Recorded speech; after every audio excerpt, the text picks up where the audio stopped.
का हो हमर बबुआ बबुनी कैसन बानी। आशा करत बानी कि तू ठीक बा। और आज के क्लास में हम लोग बच्चा लोग सॉल्व करने वाले हैं एक्सरसाइज 8.2 हमारे लेटेस्ट वाले एनसीईआरटी क्लास 10th के बुक का। बच्चों देखो, अगर तुम एक्सरसाइज 8.2 में पहुंच गए हो तो इसका ये मतलब है साफ साफ कि तुमने ये वाला टेबल याद कर लिया होगा। अगर ये टेबल याद नहीं है ना तो 8.2 एक्सरसाइज सॉल्व करने का कोई मतलब नहीं है, क्योंकि तुम्हें कुछ समझ में नहीं आएगा कि हम वहाँ पर क्या कर रहे हैं, कैसे सॉल्व कर रहे हैं। तो देखो, अगर तुम्हें ये टेबल रटना है तो रट लो, अगर नहीं रटना है, तुम्हें ट्रिक अगर जानना है टेबल का कि कैसे याद किया जाता है, तो मैंने ना एक वन शॉट वीडियो बनाया था ट्रिग्नोमेट्री का। तुम वो वीडियो देख सकते हो, यूट्यूब में सर्च करना trigonometry one shot bye MD sir, तुम्हें वो वीडियो मिल जाएगा। उसमें मैंने पूरे ट्रिग्नोमेट्री के जो बेसिक कॉन्सेप्ट और ट्रिक्स जो है ना, वो सारी चीज़ें डिटेल में एक्सप्लेन कर डाली हैं। एक एक बच्चे को, कोई बच्चा अगर ट्रिग्नोमेट्री का टी भी नहीं जानता तो उससे भी बहुत चीज़ें बहुत डिटेल में समझ में आ जाएंगी। तो वो वीडियो देख सकते हो, यूट्यूब में सर्च कर लेना। और नहीं तो तुम लोग यहाँ पर अगर ये टेबल रट चुके हो पहले से ही तो बहुत अच्छी बात है। चलो हम लोग सॉल्व करते हैं, और ये जो एक्सरसाइज है इसे फटाफट सॉल्व करते हैं। तो जो पहला वाला हमारा क्वेश्चन है, इसमें हमें एवेल्युएट करना है। तो सिंपल से मैं तुम लोगों को मतलब बता रहा हूँ कि बस सिंपली हमको प्लस माइनस मल्टीप्लाई डिवाइड, बस इतना ही सा काम करना है। और करना कैसे है, तो जो टेबल में वैल्यूज दिए हुए हैं उन वैल्यूज को पुट करके सॉल्व करना है। चलो मैं कॉपी में समझाता हूँ कि कैसे सॉल्व होता है ये सब। तो देखो, पहले वाले क्वेश्चन के पहले पार्ट में हमें दिया हुआ है साइन 60 कॉस 30 प्लस में साइन 30 कॉस 60। अगर आपको इसे सॉल्व करना है तो सिंपल आपको टेबल याद होना चाहिए कि साइन 60 डिग्री का वैल्यू क्या होता है। तो साइन 60 का जो वैल्यू होता है बेटा वो होता है √3 डिवाइड बाई में 2। वैसे कॉस 30 डिग्री का वैल्यू क्या होता है, तो ये भी तुम्हारा √3 डिवाइड बाई में 2 ही होता है। साइन 30 डिग्री का वैल्यू ये हमारा 1 डिवाइड बाई में 2 होता है, और कॉस 60 डिग्री 1 डिवाइड बाई में 2 होता है। और ऐसा इसलिए होता है बेटा क्योंकि साइन और कॉस ना एक दूसरे के जस्ट अपोजिट होते हैं। इधर से साइन चलता है, वापस से कॉस निकल करके आता है।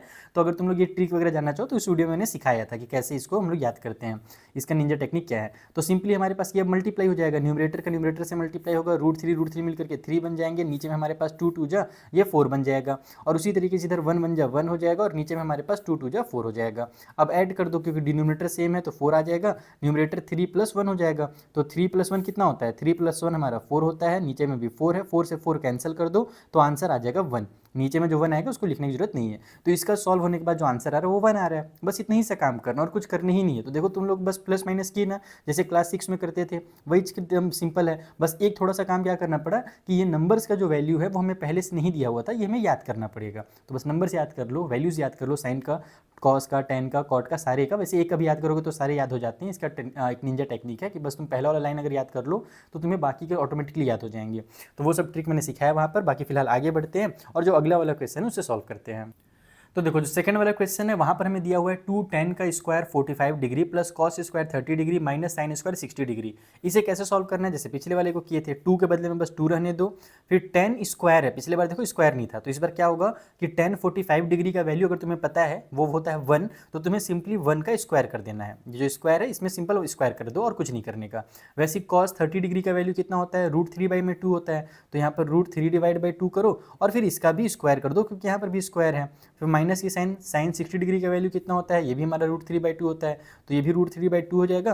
और फिर हम इसका भी स्क्वायर कर देंगे क्योंकि यहाँ पर स्क्वायर की साइन लगी हुई है। अब जब इसको तुम सॉल्व करोगे तो ये तो मेरा 1 का स्क्वायर 1 हो जाएगा और 2 बन जा 2 बन जाएगा, इसमें कोनो दिक्कत नहीं है। यहाँ पर हमारे पास √3 का स्क्वायर 3 बन जाएगा, नीचे में 2 का स्क्वायर 4 हो जाएगा। ठीक है, न्यूमरेटर का भी स्क्वायर होता है और डिनोमिनेटर का भी होता है, ये ध्यान रखियो। फिर माइनस की साइन है वो लगा लो, फिर √3 का स्क्वायर 3 हो जाएगा और 2 का जो स्क्वायर है यहाँ पर भी 4 हो जाएगा। अब तुम्हें इसे पूरा का पूरा कैलकुलेट करने की जरूरत नहीं है क्योंकि ये देखो सेम टू सेम चीज़ें प्लस और माइनस की साइन के साथ है। तो ये और ये हो जाएगा आपस में कैंसिल, बस ये हमारा 2 बच जाएगा और 2 ही हमारा फाइनल आंसर हो जाएगा। तो एक लाइन का आंसर है, सिंपल सा क्वेश्चन है। तो ये हो गया सेकंड क्वेश्चन। चलो थर्ड वाला बनाते हैं। तो देखो, जो हमारा थर्ड वाला क्वेश्चन है उसमें दिया हुआ है cos 45 डिग्री डिवाइड में sec 30 डिग्री प्लस में cosec 30 डिग्री। चलिए सारे वैल्यूज को पुट कर लेते हैं।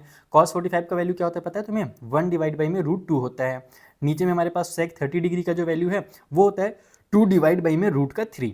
फिर हमारा प्लस की साइन दिया हुआ है वो लगा लो, और cosec 30 डिग्री का जो वैल्यू है वो सिंपली 2 होता है। अगर मैं इसे सॉल्व करूंगा तो इसका इससे मल्टीप्लाई होगा और ऊपर में ऐड हो जाएगा। तो ऊपर में जो हमारे पास ये बना हुआ है 1 बाई में √2, इसको ऐसे ही रहने दो। यहाँ पर फ्रैक्शन की साइन लगाओ, ये वाला √3 का 2 से मल्टीप्लाई करोगे तो √3 और 2 चिपक जाएंगे आपस में, यानी 2 √3 आ जाएगा, और उसको ऊपर में ऐड कर दो तो ये हो जाएगा 2 प्लस में 2 √3 ऐसे। ठीक है। ऐड करने का मतलब टू ऐड मत कर देना, गलत हो जाएगा, क्योंकि यहाँ पर रूट में है, यहाँ पर रूट में नहीं है। वैसे क्लास 10 के बच्चों इतना तो पता ही होगा।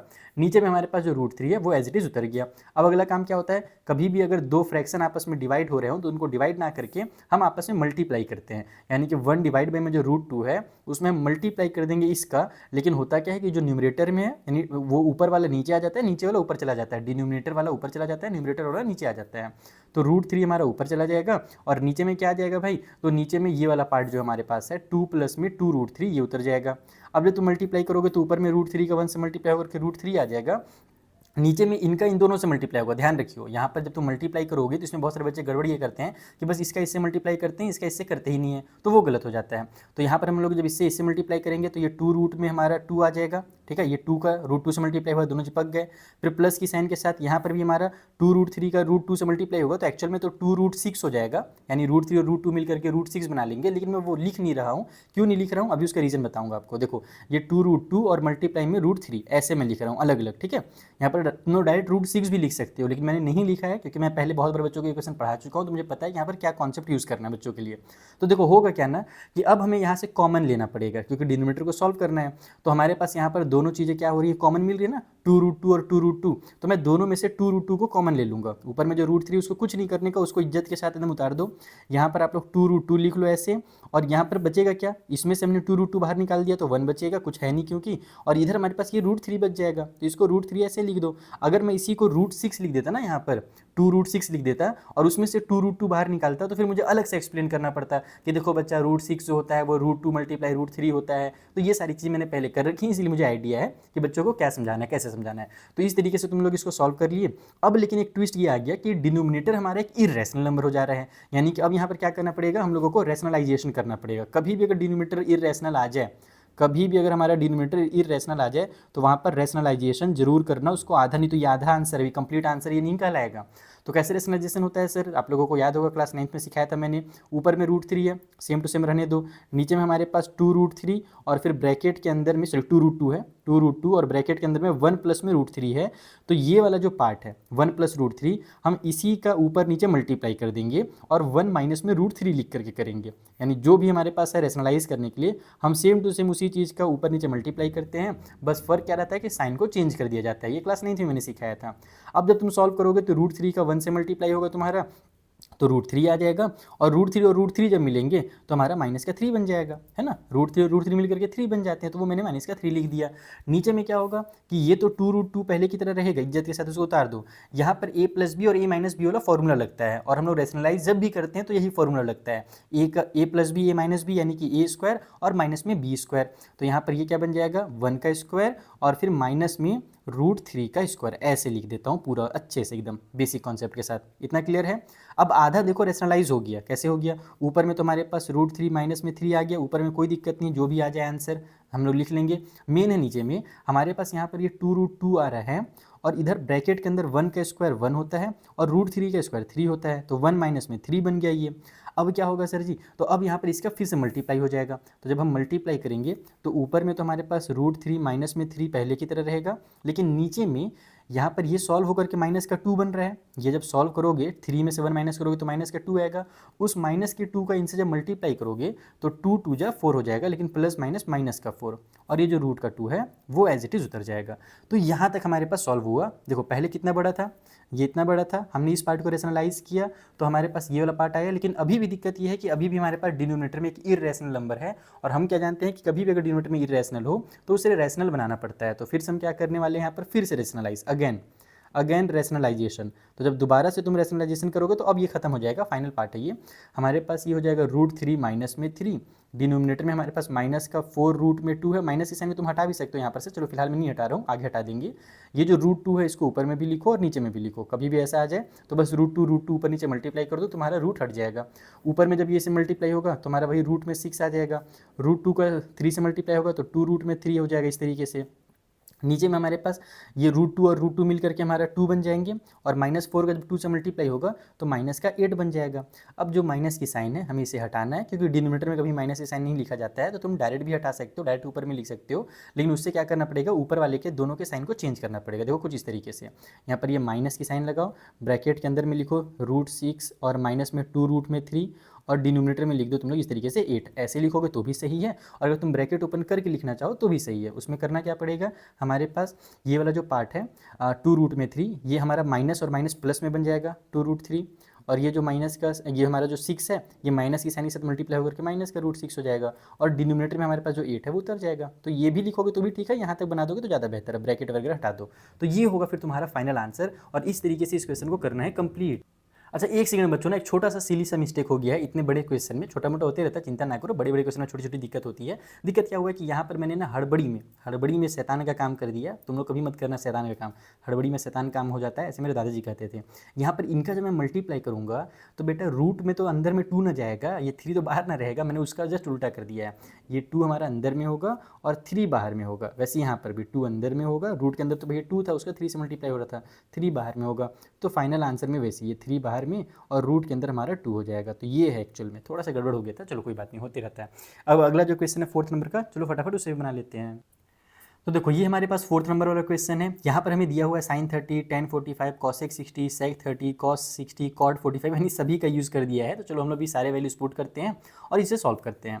सबसे पहले sin 30 डिग्री का वैल्यू क्या होता है 1/2, प्लस में हमारा tan 45 डिग्री का वैल्यू क्या होता है 1 होता है। तो इसे मैं 1/1 लिख दे रहा हूँ तुम्हारे समझने के लिए। वैसे तो 1 लिखना चाहिए, लेकिन मैं 1/1 इसलिए लिख रहा हूँ ताकि तुम कंफ्यूज ना हो जाओ, क्योंकि मैं अभी इसको सॉल्व करने वाला हूँ, फ्रैक्शन को सॉल्व करने वाला हूँ। 1 नंबर फ्रैक्शन में है ना, उसी तरीके से जो हमारा cosec 60 ये भी फ्रैक्शन में होता है 2/√3, तो इसीलिए मैंने इसे भी फ्रैक्शन में लिख दिया। अब पूरे के डिनोमिनेटर में हमारे पास sec 30 डिग्री है, ये होता है 2/√3।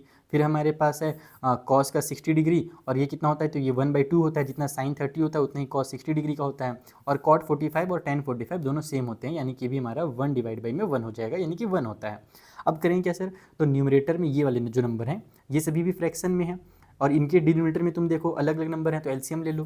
तो जब सभी का एलसीएम लोगे तो डिनोमिनेटर में तुम्हारे पास आ जाएगा 2 और √3, और इसको ही तुम्हें क्या करना है, इससे पहले डिवाइड करना है, फिर ऊपर मल्टीप्लाई करना है, यही बेसिक कॉन्सेप्ट है। तो 2 से 2 कैंसिल होगा, √3 का 1 से मल्टीप्लाई होगा तो ऊपर में √3 आ जाएगा। प्लस की साइन है, प्लस की साइन लगा लो। 2√3 को 1 से डिवाइड करोगे तो 2√3 ही आएगा, और फिर इसका ऊपर वाले 1 से मल्टीप्लाई करोगे तो 2√3 ही आएगा, कोई चेंजेस नहीं। फिर माइनस की साइन है, पहले वो लगा लो। यहाँ पर इसको जब तुम इससे डिवाइड करोगे तो √3 और √3 कैंसिल हो जाएंगे, ये 2 बचेगा, और 2 को ऊपर वाले 2 से मल्टीप्लाई करोगे तो तुम्हारा 4 निकल करके आ जाएगा। ये है इसका फंडा। फिर डिनोमिनेटर में भी सेम टू सेम मैसेज करना है हम लोगों को, और यहाँ पर भी सेम टू सेम वही सारी चीज़ें होने वाली है। नीचे में हमारे पास 2√3 आ जाएगा, फिर यहाँ पर हमारा √3 कैंसिल होगा, 2 का 2 से मल्टीप्लाई होकर के 4 हो गया। फिर प्लस में यहाँ पर हमारे पास 2 से 2 कैंसिल होकर के √3 का 1 से मल्टीप्लाई होगा तो √3 आ जाएगा, और ये प्लस की साइन के साथ है, लास्ट में प्लस ही था ना, हाँ प्लस की साइन के साथ ही है। तो ये हो जाएगा हमारे पास 2√3 प्लस की साइन के साथ। ओके, अब क्या करें सर, तो डिनोमिनेटर देखो दोनों का सेम है। अगर मैं इसको उल्टा करूँ पिछले बार की तरह, ये डिवाइड की साइन को अगर मैं मल्टीप्लाई में चेंज करूँगा और इसका उल्टा करूँगा, यानी इसको ऊपर लिखूंगा और इसको नीचे में लिखूंगा यहाँ पर, तो मेरा ऊपर और ये नीचे वाला पार्ट तो कैंसिल हो ही जाएगा, ये न्यूमरेटर में चला जाएगा, डिनोमिनेटर में है। तो इससे अच्छा तुम इसको यहीं पे उड़ा दो, जो दोनों डिनोमिनेटर में है आपस में कैंसिल हो जाएंगे। हाँ यहाँ पर ये 4 और 3 वगैरह मत उड़ा देना, क्योंकि इनमें बीच में प्लस की साइन है, वो कैंसिल नहीं होने वाला। तो अब अगले स्टेप में क्या करने का, जो √3 और √3 है उसको सॉल्व कर लो, तो ये तुम्हारा 3√3 हो जाएगा, माइनस का 4 है, और नीचे में वैसे ही हो रहा है, यहाँ पर ये दोनों सॉल्व होकर के हमारा 3√3 बना लेंगे, क्योंकि 2 और इसके पास कुछ नहीं, यानी कि 1 है, जैसे ऊपर में था, तो वही हमारे पास 3√3 हो गया, और इस बार नीचे में हमारा प्लस का 4 हो जाएगा।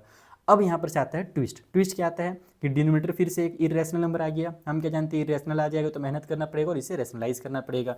तो फिर यहाँ पर आ जाओ रेशनलाइजेशन के पार्ट में। यहाँ पर मैं आर लिख दे रहा हूँ, तुम समझ जाना कि मैं रेशनलाइजेशन कर रहा हूँ। तो ये हो गया 3√3 माइनस में 4, डिवाइड बाई में भी 3√3 और प्लस का 4 है, प्लस का 4 है। अब हम लोग जब मल्टीप्लाई करेंगे तो हम क्या जानते हैं, जो भी डिनोमिनेटर में है उसी का ऊपर नीचे मल्टीप्लाई करना रहता है, बस साइन चेंज करना रहता है। तो ये हो जाएगा 3√3 माइनस का 4, क्योंकि यहाँ प्लस की साइन है, और उसी तरीके से 3√3 और फिर से माइनस का 4 हो जाएगा। अब जब हम सॉल्व करेंगे तो ऊपर में देखो सेम टू सेम नंबर आ गया। पिछले बार ऐसा नहीं होता, पिछले बार 1 था यहाँ पर, तो सेम टू सेम नंबर आ रहा है, यहाँ पर भी है और यहाँ पर भी है, दोनों का मल्टीप्लाई हो रहा है। तो जैसे x मल्टीप्लाई x से स्क्वायर हो जाता है, वैसे इनका जब मल्टीप्लाई होगा तो हम इसे होल स्क्वायर के फॉर्म में लिख सकते हैं, यानी कि 3√3 और माइनस का जो 4 है हम इसका होल स्क्वायर कर देंगे, और नीचे में क्या करेंगे तो वही a + b और a - b वाला फॉर्मूला लगा देंगे। तो ये हो जाएगा हमारे पास a का स्क्वायर यानी कि 3√3 का स्क्वायर, और माइनस में b का स्क्वायर यानी कि 4 का square, a + b a - b वाला नीचे वही फॉर्मूले लगेगा, तुम ध्यान रखना इस चीज़ का। अब क्या हो रहा है ऊपर में, तो ऊपर में a माइनस बी का होल स्क्वायर वाला फॉर्मूला लगेगा, तो a का स्क्वायर होगा सबसे पहले, तो ये बन जाएगा तुम्हारा 3√3 का स्क्वायर, फिर प्लस में b का स्क्वायर यानी कि 4 का स्क्वायर, फिर माइनस में 2ab यानी कि 2 का मल्टीप्लाई 3√3 से करने का और b यानी कि 4 से करने का, तो ये माइनस 2ab कर दिया मैंने डिटेल में एकदम एक एक चीज़ लिख दे रहा हूँ। तुम्हें एग्जाम में वैसे इतना लिखने की भी जरूरत नहीं है, तुम शॉर्टकट में भी लिखोगे डायरेक्ट आंसर तो भी चलेगा, मैं समझा रहा हूँ इसलिए मैं डिटेल में लिख रहा हूँ। यहाँ पर हमारे पास 3 का स्क्वायर हो जाएगा 9, ठीक है, और मल्टीप्लाई में ये √3 का स्क्वायर 3 बन जाएगा, और माइनस की साइन के साथ ये जो 16 हो जाएगा उसको रख दो ऐसे ही। अब हम लोग जब सॉल्व करेंगे तो यहाँ पर वही होगा, जैसे यहाँ पर नीचे हमारे पास बना था ना 3 ये वाला स्क्वायर, तो 9 × 3 कितना होता है 27 होता है, तो नीचे में हमारे पास ये 27 और माइनस का 16 होगा, और वही चीज़ यहाँ पर भी होगा ना, सेम टू सेम वही चीज़ तो है जो हम लोग यहाँ पर सॉल्व किए। 3√3 का स्क्वायर है, 3√3 का स्क्वायर है, तो जैसे यहाँ पर 27 आया यहाँ भी 27 आएगा, तो अगले स्टेटमेंट में डायरेक्ट यहाँ पर 27 लिख देता हूँ। प्लस में हमारे पास 4 का स्क्वायर 16 हो जाएगा, फिर ये हमारे पास इन सभी का जब मल्टीप्लाई होगा तो 4 × 2 = 8 यानी कि 4 × 2 = 8 और 8 × 3 = हमारे पास 24 हो रहा है, तो इसे पूरा हम लिखेंगे 24 और फिर रूट के अंदर में हमारे पास जो 3 है उसको एज इट इज़ उतार देंगे। अब हमारा फाइनल पार्ट है यानी आंसर आ गया, इन दोनों को कर दो ऐड, तो हमारे पास 27 और 16 मिलकर कितना हो जाएगा भाई, यहाँ पर ये हो जाएगा 6 प्लस करूँगा 33 और 10 43, तो ये हो गया हमारे पास 43 माइनस में 24 रूट में 3 और नीचे में हमारे पास 27 में से 16 माइनस होगा तो आ जाएगा 11, तो यही हमारा फाइनल आंसर हो गया क्योंकि डिनोमिनेटर को हमने रैशनलाइज कर दिया है। पिछले बार 2 बार करना पड़ा था क्योंकि एक बार में काम नहीं चला था, इस बार चल गया काम। तो इस तरीके से हमारा 4th कंप्लीट होता है। अब बढ़ते हैं 5th वाले क्वेश्चन के पास। सो ये रहा हमारे 5th नंबर का क्वेश्चन। चलिए सारे वैल्यूज़ को पुट कीजिए और फटाफट इसे सॉल्व कीजिए। सबसे पहले 5 cos स्क्वायर 60 है, तो cos स्क्वायर 60 मतलब cos 60 का वैल्यू कितना होता है 1/2 होता है, तो ये हो जाएगा 1/2 और उसका स्क्वायर और उसका 5 से मल्टीप्लाई हो रहा है तो हम इसको ऐसे 5 मल्टीप्लाई में कर देंगे, फिर मल्टीप्लाई नहीं भी लगाओ तो ब्रैकेट लगा दियो तो उससे भी काम चल जाएगा। फिर प्लस में हमारे पास 4 sec स्क्वायर 30 है, तो यहाँ पर हो जाएगा 4 और मल्टीप्लाई में sec 30 का वैल्यू कितना होता है 2/√3, तो ये हो जाएगा 2/√3 और फिर इसका स्क्वायर। फिर माइनस में हमारे पास tan स्क्वायर 45 डिग्री है यानी कि यहाँ पर 1 का स्क्वायर हो जाएगा, तो सिंपली इसको 1 का स्क्वायर लिखो सिंपल सा और आगे बढ़ जाओ। फिर sin 30 का वैल्यू कितना होता है 1/2 होता है और उसका स्क्वायर भी है तो 1/2 का स्क्वायर कर देंगे इस वजह से। और cos जो हमारा 30 होता है उसका वैल्यू होता है √3/2, तो √3/2 लिखो और फिर इसका भी स्क्वायर कर दो। सभी को हमने जितने भी वैल्यूज़ थे हमने वो पुट कर लिए, बस अब कैलकुलेशन का टाइम रह गया है, जल्दी से कैलकुलेट कर लेते हैं। तो ये हमारे पास हो जाएगा, देखो ऊपर में 1 का स्क्वायर 1, नीचे 2 का स्क्वायर 4, तो 1/4 आ गया। अब 5 से मल्टीप्लाई करूंगा तो 5 ऊपर में मल्टीप्लाई हो जाएगा तो 5 बन जाए 5/4 आ जाएगा, तो मैं इसको डायरेक्ट 5/4 लिख दे रहा हूँ। तुम लोग एग्जाम में ऐसे ही करोगे, मैं कुछ चीज़ें बहुत डिटेल में लिखता हूँ क्योंकि मैं तुम्हें समझाना चाहता हूँ, लेकिन तुम लोग एग्जाम में उतना डिटेल में लिखने की जरूरत नहीं है, टाइम बचाने की जरूरत है। उसी तरीके से यहाँ पर जब मैं सॉल्व करूँगा तो ये 2 का स्क्वायर 4 होगा और नीचे √3 का स्क्वायर 3 हो जाएगा, तो 4/3 आ रहा है और उसका फिर जब 4 से मल्टीप्लाई होगा तो 4 4 16 हो जाएगा, तो डायरेक्ट इसको तुम लिखो 16 और डिवाइड बाई में 3, ये वाला पूरा सॉल्व हो करके। फिर माइनस में 1 का स्क्वायर है इसे 1 कर दो, डिनोमिनेटर में वैसे करो, ये हो गया तुम्हारे पास 1 का स्क्वायर 1 और नीचे 2 का स्क्वायर 4, फिर प्लस की साइन √3 का स्क्वायर हमारा 3 और डिनोमिनेटर में हमारा 2 का स्क्वायर यहाँ पर भी 4 हो जाएगा। ऊपर वाले में देखो यहाँ पर नीचे में कुछ नहीं है तो 1 है, 4 और 3 कैल्शियम ले लो, तो 4 और 3 कैल्शियम हमारे पास 12 होता है, तो ये लिख लो तुम लोग यहाँ पर 12 को पहले 4 से डिवाइड दो तो 3 आएगा, फिर 3 5 हमारा 15 हो जाएगा, फिर 12 को 3 से डिवाइड दो तो 4 आएगा, फिर 4 का 16 से मल्टीप्लाई करो तो तुम्हारा 64 हो जाएगा, ठीक है। फिर 12 को 1 से डिवाइड करोगे तो 12 आएगा और फिर -1 है तो यहाँ पर माइनस का 12 लिख दो, 12 का -1 से मल्टीप्लाई करके। नीचे में मस्त चीज़ हो रहा है, देखो यहाँ पर नीचे दोनों में 4 और 4 है तो डिनोमिनेटर 4 हो गया और ऊपर वाला ऐड हो जाएगा, तो 3 और 1 हमारा 4 होता है तो ऐड कर दो। अब यहाँ से ये 4 और ये 4 कैंसिल, ये न्यूमरेटर और डिनोमिनेटर क्या होंगे आपस में कैंसिल हो जाएंगे, खेल खत्म हो जाएगा। तो मेनली जो हमारे पास न्यूमरेटर ये वाला पार्ट बचा, बस इसे ही सॉल्व करना है और हमारा आंसर रेडी है। तो जब मैं ऐड करूंगा तो ये दोनों ऐड होकर के हमारे पास 79 बना लेते हैं और माइनस का हमारे पास 12 है, डिवाइड बाई में 12 है, इसको सब्ट्रैक्ट कर दो तो तुम्हारे पास बन जाएगा 67 और डिवाइड बाई में 12, कट तो हो नहीं रहा है तो बस यही आंसर हो जाएगा। तो 5th वाला क्वेश्चन अगर कंपेयर किया जाए 3rd और 4th वाले से तो ज़्यादा इजी था, ज़्यादा छोटा क्वेश्चन था। चलो तो ये हो गया हमारे 5 के 5 क्वेश्चन बच्चों। आई होप तुम लोगों को चीज़ें बहुत अच्छे से समझ में आ रही होंगी। अब हम लोग मिलेंगे नेक्स्ट वीडियो में, क्योंकि इस वाले वीडियो में इतना ही रखता हूँ, बहुत ज़्यादा वीडियो लेंदी करने से कोई मतलब है नहीं। नेक्स्ट वीडियो के लिए तुम लोगों को परेशान होने की कोई जरूरत नहीं है, ऊपर आई बटन में क्लिक करो तो भी मिल जाएगा। तुम्हारे सामने अभी 2 विंडोज़ ओपन हो जाएंगे, उसमें भी तुम लोगों को नेक्स्ट वाला जो वीडियो है ना वो मिल जाएगा। एक प्लेलिस्ट का वीडियो है यानी उसमें पूरे चैप्टर के प्लेलिस्ट बने हुए हैं और दूसरा नेक्स्ट वीडियो का लिंक रहता है, तो उससे तुम्हें नेक्स्ट वाला वीडियो मिल जाएगा। तो बच्चा पार्टी जरूर से जरूर तुम लोग नेक्स्ट वीडियो देखना और तुम्हारा जो सेकंड वाला क्वेश्चन का डाउट है वो भी क्लियर कर लेना। चलो मिलते हैं नेक्स्ट वीडियो में, तब तक के लिए थैंक यू फॉर वॉचिंग।